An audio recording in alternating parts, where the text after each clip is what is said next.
Salmo de número 139, nós faremos a leitura do versículo 1 ao versículo 16 para pensarmos um pouco sobre a grandiosidade de Deus. Depois da leitura, se você puder, mantenha a sua Bíblia aberta e a gente vai caminhando por esses versículos, pedindo a orientação de Deus, do Espírito Santo, para que possamos compreender a grandiosidade do nosso Deus que é expressa nessas palavras. Salmo 139, verso 1 ao 16. Ao mestre de canto, Salmo de Davi. Senhor, Tu me sondas e me conheces. Sabes quando me sento e quando me levanto. De longe conheces os meus pensamentos. Observas o meu andar e o meu deitar, e conhece todos os meus caminhos. A palavra ainda nem chegou à minha língua, e Tu, Senhor, já a conheces toda. Tu me cercas por todos os lados e pões a Tua mão sobre mim. Tal conhecimento é maravilhoso demais para mim. É tão elevado que eu não o posso atingir. Para onde me ausentarei do Teu Espírito? Para onde fugirei da Tua face? Se subo aos céus, lá estás. Se faço a minha cama no mais profundo abismo, lá estás também. Se tomo as asas da alvorada e me detenho nos confins dos mares, ainda ali a Tua mão me guiará e a Tua mão direita me susterá. Se eu digo, as trevas com certeza me encobrirão e a luz ao redor de mim se fará noite, até as próprias trevas não te serão escuras. E a noite é tão clara como o dia. Para ti, as trevas e a luz são a mesma coisa. Pois Tu formaste o meu interior, Tu me teceste no ventre de minha mãe. Graças te dou, visto que de modo assombrosamente maravilhoso me formaste. As Tuas obras são admiráveis, e a minha alma sabe muito bem. Os meus ossos não te foram encobertos, quando no oculto fui formado e entretecido, como nas profundezas da terra. Os Teus olhos viram a minha substância ainda informe, e no Teu livro foram escritos todos os meus dias, cada um deles escrito e determinado, quando nenhum deles ainda existia. Que Deus aplique no nosso coração a Sua palavra. Um dos privilégios que nós temos como crentes é o privilégio de ter a vida eterna. É isso que Jesus promete para nós. Quem crê em mim tem a vida eterna. É o que está lá em João capítulo 5, verso 24. Mas o que é que tem de tão bom nessa vida eterna? O que é que tem de tão maravilhoso nessa suposta vida eterna? Será que vida eterna é apenas existir por um longo período de tempo? Será que vida eterna é passar um longo período de tempo num lugar muito bonito, muito legal, ao lado de anjos e tocando harpas? Será que é nisso que se resume a vida eterna? Quando nós lemos João capítulo 17, versículo 3, nós vemos o próprio Jesus definindo para nós qual é a beleza, a maravilha da vida eterna. Ele diz: esta é a vida eterna, que conheçam a Ti como o único Deus verdadeiro. O que é a vida eterna? É existir por um longo período de tempo? Não. Vida eterna é passar a sua eternidade conhecendo o único Deus, conhecendo um Deus que é infinito. À medida em que o tempo passa, nós como cristãos temos a responsabilidade de conhecer a Deus de uma maneira mais profunda. Não basta conhecer Deus, você precisa também conhecer a grandeza desse Deus, a majestade desse Deus. E com o passar do tempo na sua vida cristã, uma coisa que você tem de identificar é o fato de que você está conhecendo e prosseguindo em conhecer o Senhor, como está no profeta Oséias. A experiência é parecida com você fazer uma viagem à cidade de Pau dos Ferros ou à cidade de Martins. Você olha para o seu horizonte e você vê as montanhas no horizonte, enquanto você está viajando no seu carro.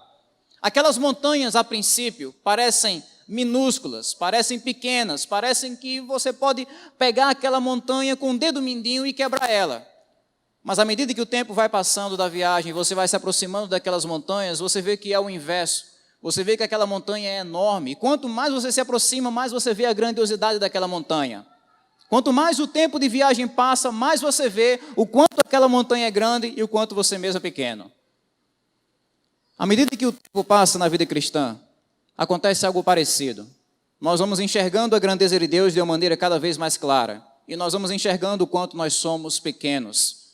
Essa é a experiência de conhecer a Deus. É ver a sua grandeza, ver a sua glória, ver a sua majestade. Saber que Deus existe é bom. Saber que Deus nos ama é bom. Mas saber o quanto Ele nos ama, saber o quanto Ele é soberano, saber o quanto Ele é majestoso, essa é a razão da nossa existência. Conhecer um Deus que é infinito. Conhecer um Deus que é inesgotável. Se você se esforçar com tudo que você tem, e você ler a Bíblia milhares de vezes, e você examinar cada centímetro da natureza, cada centímetro da sua consciência, que é onde Deus se revela na Bíblia, na natureza e em nossa consciência. Se você se esforçar o máximo nisso e ler todos os livros de teologia que estão à disposição, de teologia verdadeira, você não vai conseguir conhecer nem sequer 1% desse Deus, porque Ele é infinito. Nós passaremos toda a nossa eternidade, toda a nossa vida aqui na terra e toda a nossa eternidade conhecendo a Deus e ainda assim não vamos nem sequer raspar a superfície. Porque é um Deus grandioso, é o Deus infinito. É como você pegar uma folha de papel e começar a anotar números lá. Você nunca vai conseguir encontrar um ponto final, sempre vai haver mais um número.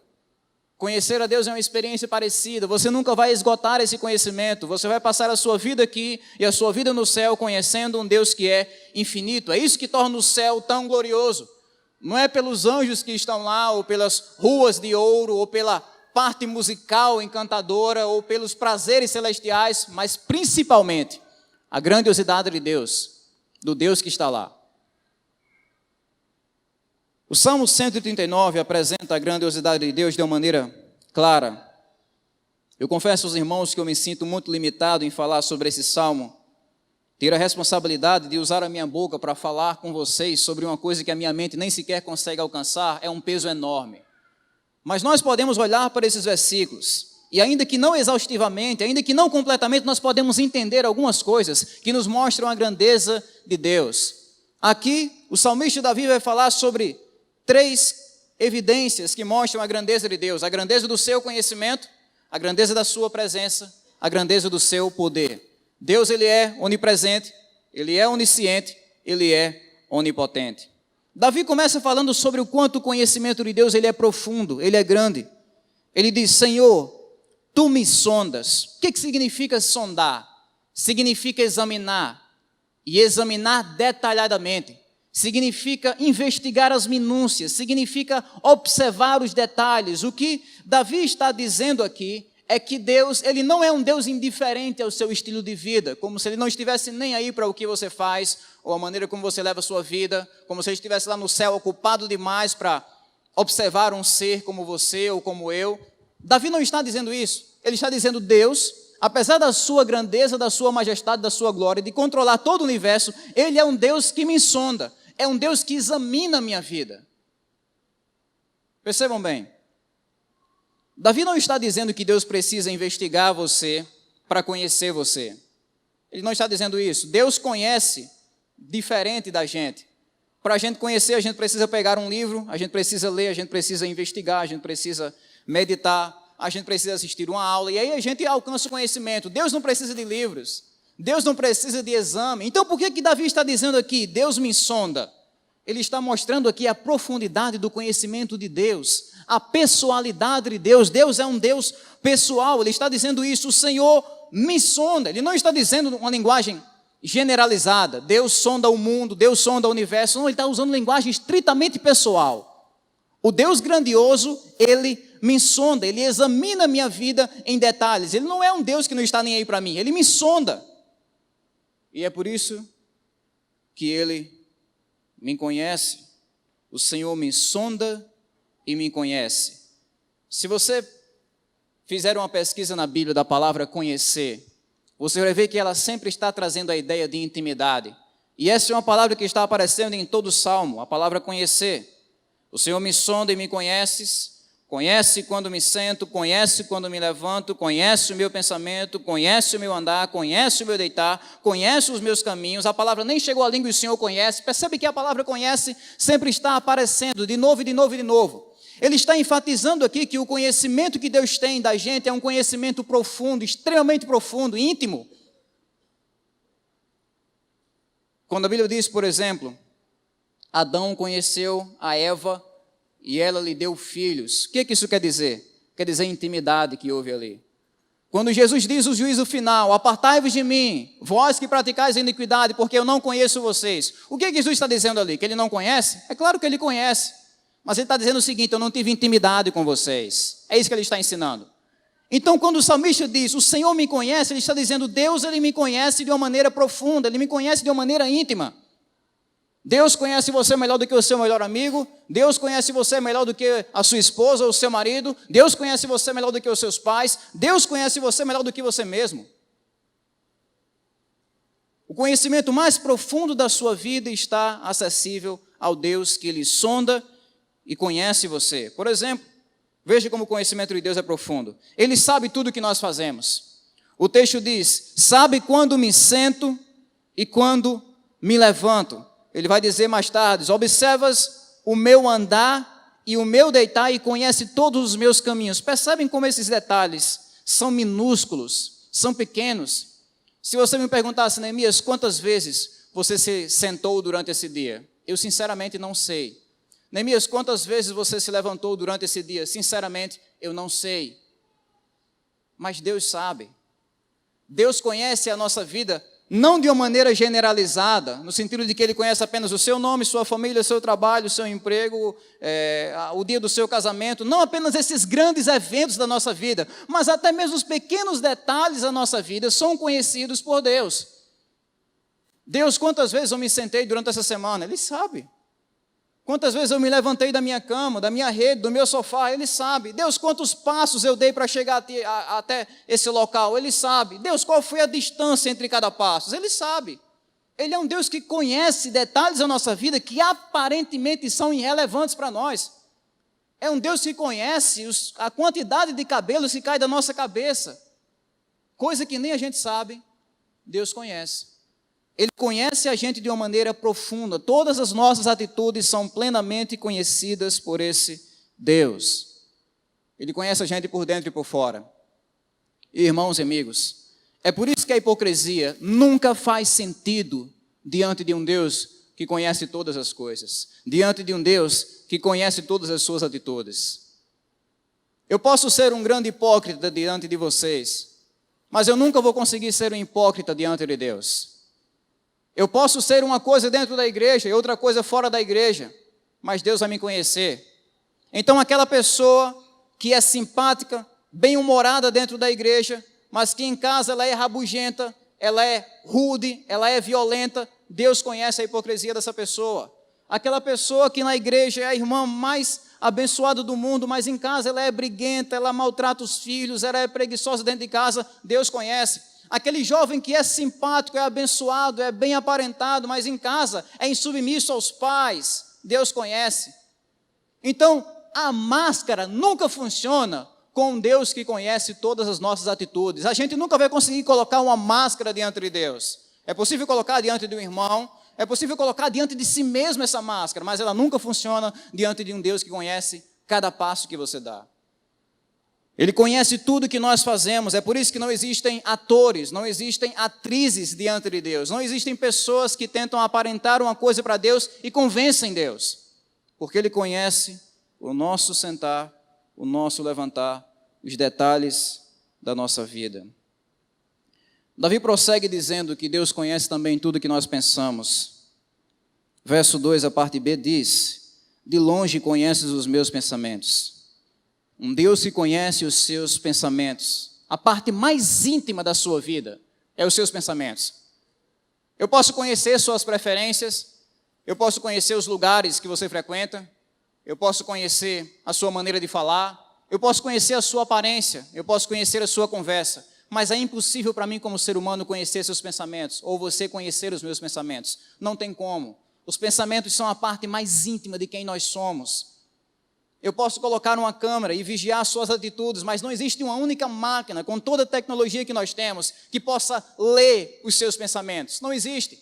Humanamente falando, é impossível. Mas o que o Salmo diz? O Salmo diz que para Deus não tem nenhuma dificuldade. Ele conhece os seus pensamentos. As intenções mais íntimas que você alimenta no seu coração, Deus escuta com a mesma facilidade que vocês estão ouvindo a minha voz através desse serviço de som. Ele vê os seus pensamentos como se fosse um livro aberto, são plenamente conhecidos. Ele conhece todos os nossos pensamentos. Estima-se que os seres humanos são capazes de produzir cerca de 70 mil pensamentos por dia, sobre diferentes assuntos. Cerca de 3 mil pensamentos a cada hora. Multiplique isso por 7 bilhões de seres humanos que estão espalhados na face dessa terra.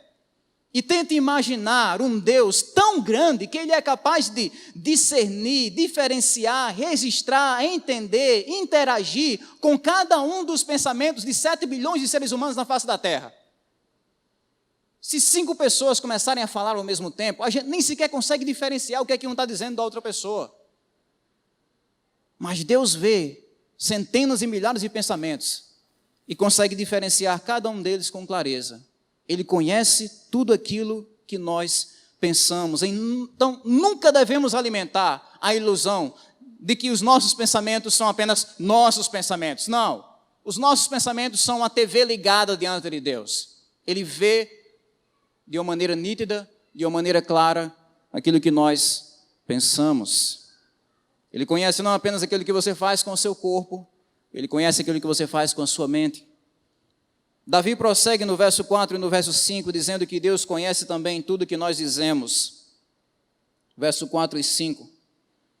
A palavra ainda nem chegou à minha língua, e tu, Senhor, já a conheces toda. Tu me cercas por todos os lados, e põe a tua mão sobre mim. A palavra ainda nem chegou à minha língua, e o Senhor já conhece. Deus não precisa que você diga alguma coisa para Ele. Veja, se eu quiser conhecer uma pessoa, o que é que eu faço? Eu converso com aquela pessoa. Eu ouço as palavras daquela pessoa. É assim que nós conhecemos uns aos outros. À medida que você vai ouvindo as palavras daquela pessoa, que as palavras vão saindo da boca daquela pessoa, você vai conhecendo ela. Mas como é que Deus os conhece? Ele precisa que a gente se apresente? Claro que não. Deus não precisa que você diga onde você mora, qual é o seu nome, do que você gosta, o que você pretende para o futuro, ou o que você fez no passado. Deus não precisa de nada disso. A palavra nem sequer foi formulada verbalmente nos seus lábios, e Deus já sabe o que você vai dizer. É um Deus que conhece a gente sem a necessidade de palavras. Ele conhece cada uma das nossas conversas. Tudo que sai da nossa boca, na nossa geração virtual, tudo que sai dos nossos dedos, das nossas conversas virtuais, Deus conhece absolutamente tudo. E Ele não precisa de senha de smartphone para que possa conhecer nossas conversas. Ele sabe de tudo com um ato simples, com um piscar de olhos. Ele conhece tudo aquilo que nós dizemos. Ele conhece cada uma das nossas palavras e a gente nem precisa dizer para Ele. Você não precisa orar 3 horas para que Deus possa conhecer sua vida. Não, Deus me conhece muito porque eu passei 3 horas contando a minha vida. Antes de você orar, Deus já sabia. É por isso que, por exemplo, a gente ora em silêncio. Por que a gente ora em silêncio às vezes? Porque Deus não precisa ouvir as palavras da nossa boca, Ele simplesmente conhece o nosso coração. E no versículo número 6, ou melhor, no versículo número 5, Ele vai dizer: tu me cercas por todos os lados e pões a tua mão sobre mim. A ideia aqui é que Davi está sendo cercado por um exército, por todos os lados, e a mão de Deus está sobre ele. É como se ele não conseguisse escapar daquele conhecimento. Vejam, irmãos, é por isso que todos nós devemos vigiar a nossa vida. Se Deus conhece cada uma das nossas palavras, nós devemos vigiar cada uma das nossas palavras. Mateus capítulo 12, verso 36, Jesus diz um dos versículos mais fortes de toda a Bíblia, sobre o julgamento de Deus.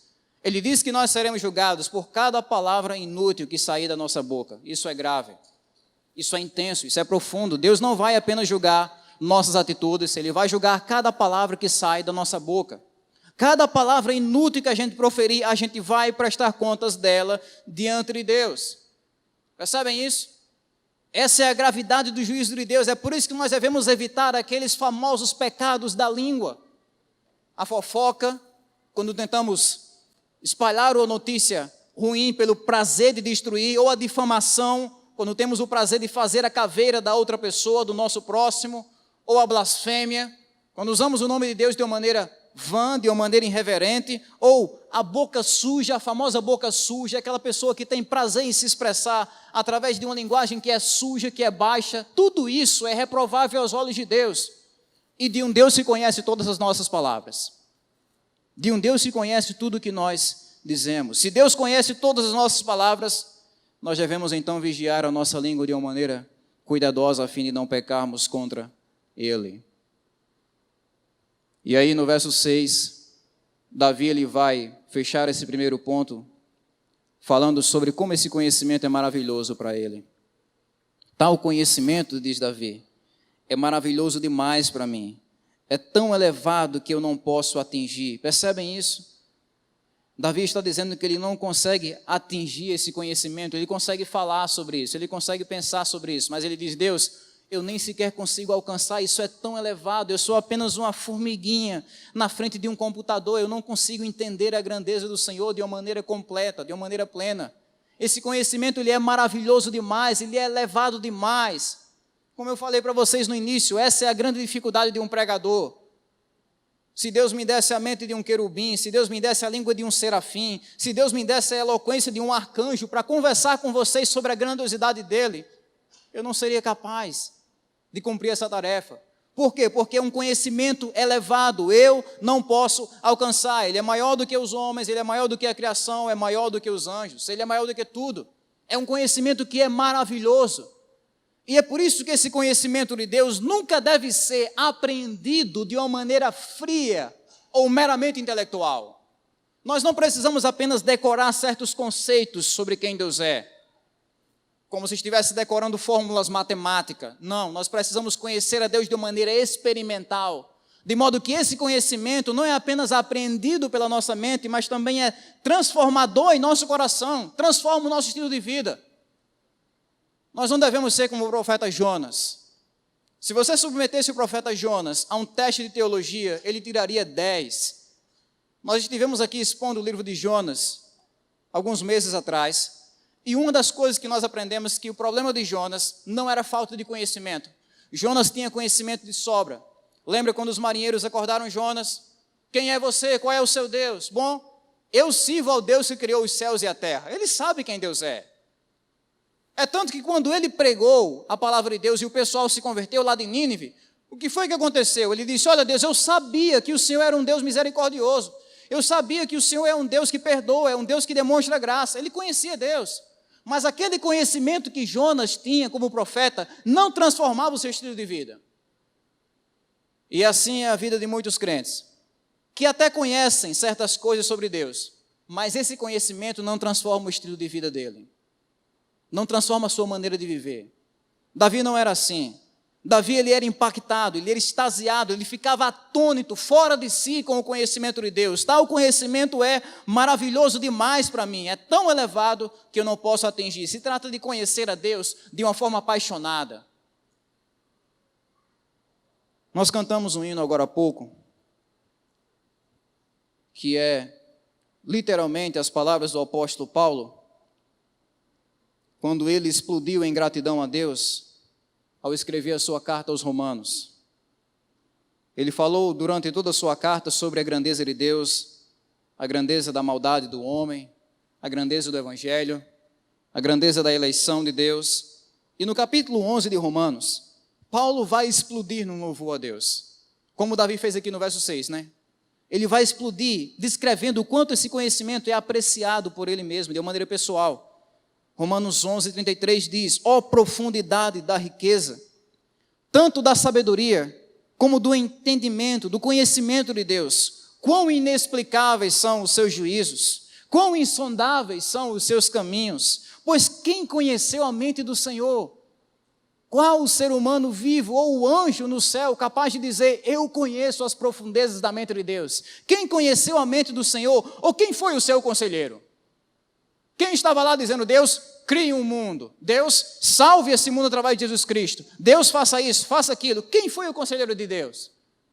São perguntas retóricas. Ou ele vai dizer aqui, ou quem primeiro deu alguma coisa a Deus para que isso lhe seja restituído? Porque dele, por ele e para ele são todas as coisas, a ele seja a glória para sempre. Amém. Essa é a maravilha do conhecimento de Deus no coração de Davi. Um conhecimento insondável, inescrutável, maravilhoso e glorioso. É por isso que Jeremias capítulo 9, verso 23 vai dizer: não se glorie o rico na sua riqueza, não se glorie o sábio na sua sabedoria, não se glorie o forte na sua força, mas quem se gloriar, glorie-se nisso, em mim conhecer e saber que eu sou o Senhor. A nossa maior herança, irmãos, que vai nos acompanhar pela eternidade e nunca vai enferrujar ou se esgotar, é esse conhecimento de Deus. Esse conhecimento de Deus.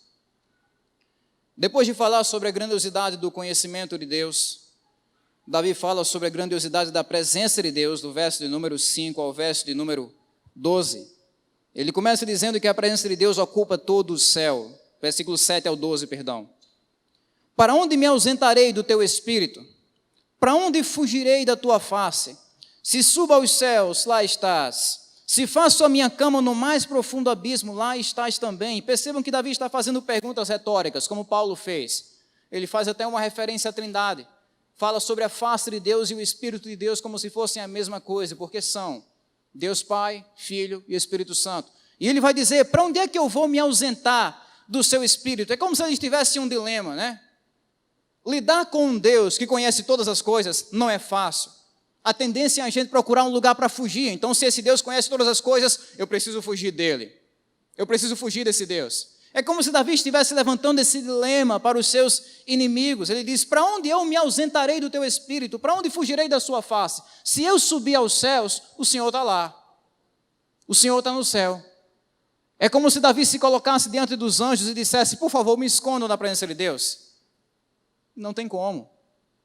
Arcanjo Miguel, me esconda da presença de Deus. Ele não consegue. Gabriel, serafins, arcanjos, querubins não podem esconder você da presença de Deus. Se você subir ao céu, Deus vai estar lá. Percebam que aqui é um plural, né? Se suba aos céus. Talvez ele esteja falando aqui do primeiro céu, é o céu que a gente pode ver. Segundo céu, o espaço sideral que a gente não consegue ver. E o céu espiritual, que é o lugar onde Deus habita. Pois bem, nenhum desses três lugares pode esconder você de um Deus que está em todo canto. De um Deus onipresente. Se você subir ao céu, Deus vai estar lá. E ele vai para o extremo oposto. Se eu faço a minha cama no mais profundo abismo, lá estás também. A palavra abismo aqui no original significa Sheol, ou morte, mundo dos mortos. Qual é a maior distância que o ser humano conhece? É a distância daqui para a China? Não. É a distância daqui para a Lua? Não. É a distância para a quina do universo, se é que ele tem uma quina? Também não. A maior distância que o ser humano conhece é a distância entre a vida e a morte. A morte afasta eu e você de tudo que nós temos e somos. A morte afasta você do seu emprego, a morte afasta você da sua família, a morte afasta você da sua casa, a morte afasta você desse mundo, a morte afasta você desse universo, a morte afasta você do seu próprio corpo. A maior distância é a distância entre a vida e a morte. Mas deixa eu dizer uma coisa, a morte não afasta você de Deus.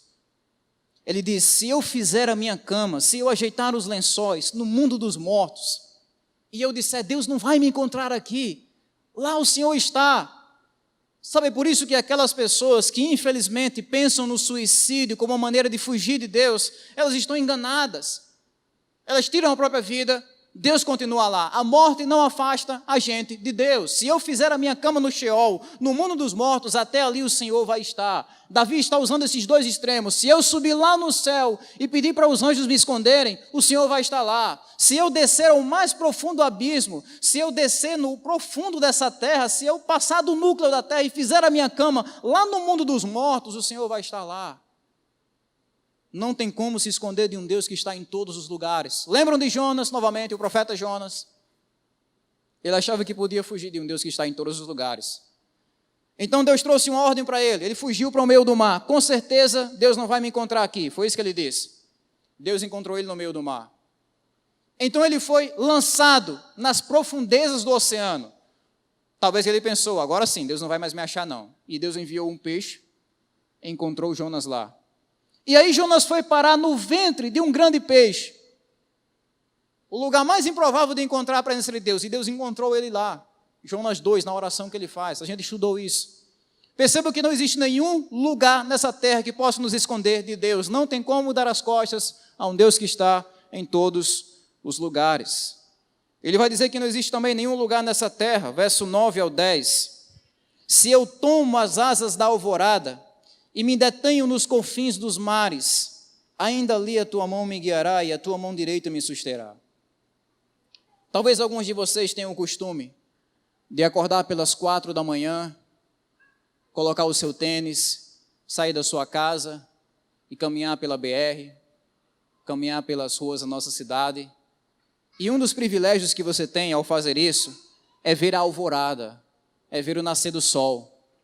Você está no meio de um campo aberto, você olha para o horizonte, você vê o sol despontando no horizonte, e em poucos instantes, aquela luz, numa velocidade indescritível, preencheu todo o ambiente que você está caminhando. Davi está usando essa imagem.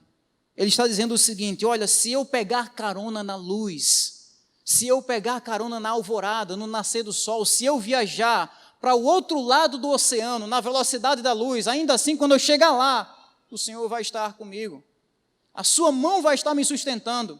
A sua mão direita vai me alcançar. É a ideia de que mesmo que Davi viajasse na velocidade da luz para o outro lado do mundo, ainda assim Deus estaria lá. Então não é uma questão de velocidade, nem de local. Deus está presente em todos os lugares. Não tem como fugir desse Deus. E no verso 11 e 12, Davi vai dizer que nem a escuridão pode nos esconder do Senhor. Se eu digo, verso 11, as trevas com certeza me encobrirão e a luz ao redor de mim se fará noite, até as próprias trevas não te serão escuras e a noite é tão clara como o dia para ti. As trevas e a luz são a mesma coisa. Percebam que Deus ele não precisa, sabe, de uma lanterna, Deus não precisa de uma luz artificial, Deus não precisa da luz do sol para enxergar. A escuridão não serve de nada para esconder-nos desse Deus. A maioria dos crimes que acontecem, a maioria dos estupros, a maioria dos homicídios, a maioria dos assaltos, acontecem durante a noite. Porque o malfeitor, o criminoso, usa a escuridão como sua aliada, como sua amiga, como sua companheira, como sua rota de escape. Mas isso não funciona com Deus. Davi vai dizer: se eu me envolvesse no mais profundo abismo, na caverna mais escura desse mundo, se a escuridão me cercasse, quando o Senhor chegasse lá, haveria luz. Porque Deus é luz. É como a história daquela poesia conta, né? O raio do sol que procurou a escuridão. O raio do sol foi pelo universo procurando a escuridão e ele não achou. O raio do sol, o raio de luz foi até a caverna mais profunda e não achou a escuridão. Foi até o abismo mais profundo da terra e mesmo assim o raio de sol não encontrou a escuridão. Por quê? Porque onde ele chegava, a luz chegava junto. Essa é a ideia de Davi desse texto. Não existe escuridão diante de um Deus de luz, diante de um Deus que habita numa luz inacessível, como está em Timóteo. Não existe escuridão diante desse Deus. As trevas e a luz são a mesma coisa diante do Deus Criador do universo. Isso mostra para nós, irmãos, que não existe pecado escondido de Deus.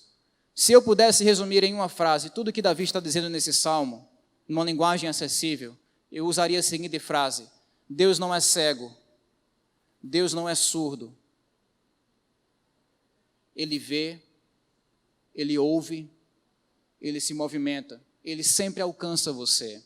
Os ídolos que esse mundo apresenta são ídolos cegos, são ídolos mudos, são ídolos surdos, que não conseguem ver, nem se movimentar, nem acompanhar você, estão limitados geograficamente, não conseguem falar com você, mas Deus é diferente. Deus não é cego, Deus não é surdo, Deus não está imóvel ou limitado a um certo lugar, Deus ele vê. Então não existem pecados escondidos diante de um Deus que está em todos os lugares. Há casos onde o cara vai trair a esposa num lugar escondido e diz: com certeza aqui é o lugar ideal porque ninguém está aqui, Deus está lá. Há casos em que o adolescente espera até a noite chegar e todo mundo dormir para acessar sites libidinosos, Deus está lá. Há casos em que a pessoa coloca os seus arquivos no celular debaixo de 7 chaves e diz: com certeza ninguém vai conseguir acessar isso aqui porque isso aqui está criptografado, é o meu segredo mais profundo. Deus está lá. Um Deus que está em todos os lugares, como está em Hebreus capítulo 4, versículo 13. Nós não podemos esconder nada diante dos olhos daquele que vê todas as coisas. Todas as coisas estão nuas, descobertas e patentes diante dos olhos a quem havemos de prestar contas. Então essa é a grandiosidade da presença de Deus. Suba ao céu, desça até o Sheol, viaje na velocidade da luz para o outro lado da terra, se esconda na caverna mais escura e nada disso vai ser suficiente para esconder você de Deus. Ele é onipresente. Mas em último lugar, Davi fala sobre a grandiosidade do poder de Deus. No verso de número 13 até o verso de número 16, ele já falou que o conhecimento de Deus é grande, a presença de Deus é imensa, como Salomão diz, nem os céus podem conter a sua presença. Ele vai falar agora sobre a grandeza do poder de Deus, ele é onipotente. E para descrever a grandeza do poder de Deus, Davi lança a mão de uma imagem, de uma ilustração. A ilustração que ele usa é a da gestação. Um ser humano sendo concebido no ventre de uma mulher, a criação e formação do corpo humano. Verso 13, pois tu formaste o meu interior, tu me teceste no ventre de minha mãe, graças te dou, visto que de modo assombrosamente maravilhoso me formaste. As tuas obras são admiráveis e a minha alma o sabe muito bem. Os meus ossos não te foram encobertos, quando no oculto fui formado e entretecido, como nas profundezas da terra. Os teus olhos viram a minha substância ainda informe. Percebam que Davi está falando aqui sobre o poder criador de Deus. O mesmo poder que Deus usou para dizer, haja luz e criar o universo, ele também fala ao ventre de uma mulher, haja vida na criação de um ser humano. Ele mostra o seu poder aqui, através da criação e formação de um ser humano. Ele poderia usar outra ilustração. Ele poderia falar do poder de Deus usando a imagem de um vulcão, a erupção de um vulcão, ou de uma árvore que está nascendo e crescendo, ou de uma estrela, uma supernova que está explodindo, mas ele não faz isso. Se ele quer descrever o poder de Deus com eloquência, a situação que ele vai usar é de um ser humano sendo formado no ventre de uma mulher. O milagre da vida, da criação e formação da vida, ele diz, foi o Senhor que estava lá, Deus. Foi o Senhor que me teceu. Ele vai usar a palavra que ele foi entretecido. O Senhor me teceu. A ideia aqui é de um costureiro. O que é que o costureiro faz? Ele vai entrelaçando as linhas até formar o tecido e os detalhes. É isso que Deus fez no ventre da sua mãe quando estava criando você, formando você. É o Deus que estava lá dando forma. Nós achamos incrível quando lemos o livro de Gênesis e vemos Deus formando Adão do barro. Isso é lindo, realmente lindo, mas isso também aconteceu com você. Não no barro, mas no ventre da sua mãe. Não acho que foi apenas um processo biológico natural que deu origem à sua vida e à formação do seu corpo. Não, é um processo sobrenatural, onde o Criador dos céus e da terra está presente naquele lugar para formar você. O grande costureiro, que não precisa de uma luz para costurar. Eu não sei muito sobre costurar, mas eu sei que se você quer costurar e ter sucesso nisso, você precisa de um lugar iluminado. Deus não precisa. Ele vai dizer aqui que nas profundezas da terra, naquela escuridão do ventre da nossa mãe, Deus ele foi nos formando, ele foi criando, ele foi modelando, desenhando, distribuindo as artérias, as veias, modelando os ossos, ele foi dando forma aos nossos órgãos internos, ele foi estendendo a nossa pele como se fosse um tecido, como um costureiro cuidadoso faz. Esse Deus que foi definindo os seus músculos, esse Deus que criou a sua alma lá. É isso que Davi usa para descrever o poder de Deus, a onipotência de Deus. Quem foi que fez você? Deus. E fez de uma maneira única. Procure outro ser humano igual a você e você não vai encontrar nem aqui, nem em Marte. Não tem. Você é único. Os cientistas sabem disso de uma maneira muito mais clara do que Davi sabia na sua época, na sua compreensão limitada. Mas Davi está usando o pouco conhecimento que ele tem para dizer isso. Olha, o Senhor foi quem me formou, é a sua onipotência que me fez no ventre da minha mãe. É por isso que ele vai explodir em adoração. Verso 14, graças te dou, visto que de modo assombrosamente maravilhoso me formaste. Parece estranho, né? Palavra assombro. O que Davi está dizendo? Está dizendo que quando ele nasceu era um assombro? Não. Ele está apenas dizendo que aquela criação foi maravilhosa para os olhos dele. Foi fora do normal. Ele não consegue entender, e nem a gente consegue entender detalhadamente como é que Deus cria um ser humano no ventre de uma mulher, com toda a complexidade, funcionamento do corpo humano. A gente não consegue entender isso aqui. É por isso que a gente se maravilha. É por isso que a gente exalta a Deus. Nós valorizamos a vida como crentes. Nós repugnamos o aborto, porque nós valorizamos a vida. Porque nós sabemos isso aqui, olha. Foi o Senhor que me informou. Essa obra da gestação é admirável e a minha alma sabe muito bem. É por isso que nós odiamos o aborto. Sabe quantos abortos acontecem nas clínicas espalhadas em nosso mundo por ano? Acontecem 55 milhões de abortos por ano. 55 milhões de seres humanos que são assassinados sem nem sequer ter a oportunidade de ver a luz do dia. Hoje a nossa sociedade olha para esse texto aqui e diz que ele não faz sentido. Quando eu morava na cidade de Pilões, eu tomei conhecimento de um crime que aconteceu na cidade. Eu estava preso aí, mora lá, estava pesquisando sobre a cidade e me deparei com a notícia de um homem que foi assassinado com um tiro de 12 na cabeça quando ele estava dormindo com a sua família. Nós olhamos para isso e vemos a brutalidade, o quanto isso é fora do normal, o quanto isso é repugnante à natureza humana. Que um ser humano tire a vida de outro, que ele chegue à ousadia de entrar na casa daquele ser humano para tirar a sua vida, que ele tenha a ousadia de entrar no seu quarto e atirar quando ele está na cama dormindo, sem ter direito de se defender. Isso é chocante, é chocante. Mas sabe o que é mais chocante do que isso? Mais chocante do que um ser humano tirar a vida de outro é um bebê perdendo a sua vida no ventre de uma mulher. Mais chocante do que um ser humano perdendo a sua vida no meio de um sono é um bebê perdendo a sua vida no ventre de uma mulher quando ele nem sequer sabe o que é dormir e acordar. Calvino dizia que é o cúmulo da violência tirar a vida de um ser humano no lugar onde ele está mais protegido, no ventre da sua mãe. Se nós já achamos um absurdo um ser humano perder a vida quando está dormindo, na proteção da sua própria casa, muito mais absurdo é tirar a vida de um ser humano quando ele nem sequer sabe o que é dormir ou acordar, na proteção do ventre da sua mãe. Hoje a nossa sociedade prega que nós devemos tratar o aborto como uma coisa absolutamente normal. Você vê filmes e séries que, na cabeça dessas pessoas que produzem esses filmes e séries, abortar é mais ou menos como tirar uma espinha do rosto, como tirar uma verruga do rosto. Mas nós que somos crentes e reconhecemos que a vida é sagrada, nós dizemos como Davi: graças te dou, Senhor, porque o Senhor forma a vida de uma maneira gloriosa, de uma maneira maravilhosa, e a minha alma o sabe muito bem. Deus é o doador da vida, e é por isso que nós valorizamos ela. E nós devemos usar tudo que temos, irmãos, redes sociais, influência, voz, para defender aqueles que não conseguem se defender por si mesmos.